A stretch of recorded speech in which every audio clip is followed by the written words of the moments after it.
Power star Pawan Kalyan ప్రస్తుతం Trivikram direction లో ఓ cinema చేస్తున్న సంగతి తెలిసిందే. అయితే ఈ సినిమా కంటే ముందుగా పవన్ ఓ సినిమా ప్రారంభోత్సవంలో పాల్గొన్న సంగతి గుర్తుండే ఉంటుంది.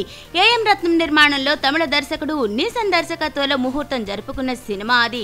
తమిళ సూపర్ హిట్ వేదాలంకు అది రీమేక్ అని చెప్పుకున్నారు. అయితే ముందు ప్రారంభోత్సవం జరుపుకున్న దాన్ని పక్కన పెట్టి కాటమరాయుడు తర్వాత త్రివిక్రమ్ సినిమాను మొదలు పెట్టాడు పవన్. ఇది పూర్తయ్యాక అయినా పవన్ నీసన్ సినిమాను సెట్స్ మీదకి తీసుకెళ్తాడేమో అనుకుంటే అలా ఏమీ జరిగేట్లు కనిపించడం లేదు. ఆల్రెడీ మైత్రి మూవీ మేకర్స్ వాళ్ళు పవన్ తో ఈ ఏడాది ద్వితీయార్థంలో సినిమా మొదలు పెట్టడానికి సన్నాహాలు చేసుకుంటుంటే ఇప్పుడు జాలీ LLB 2 రీమేక్ తెర మీదకి వచ్చింది. నీసన్ సినిమా అసలు ఎక్కడా చర్చల్లోనే లేదు.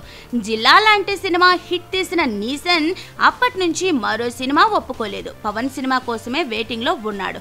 మరోవైపు ఆర్థిక ఇబ్బందుల్లో ఉన్న రత్నం సైతం పవన్ సినిమానే నమ్ముకున్నాడు. కానీ పవన్ మాత్రం ఈ సినిమా మీద దృష్టి పెడుతున్నట్లే కనిపించట్లేదు.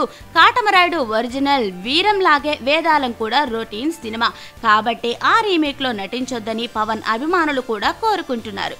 మరి పవన్ కూడా అలాగే ఆలోచిస్తున్నాడో ఏంటో మరి.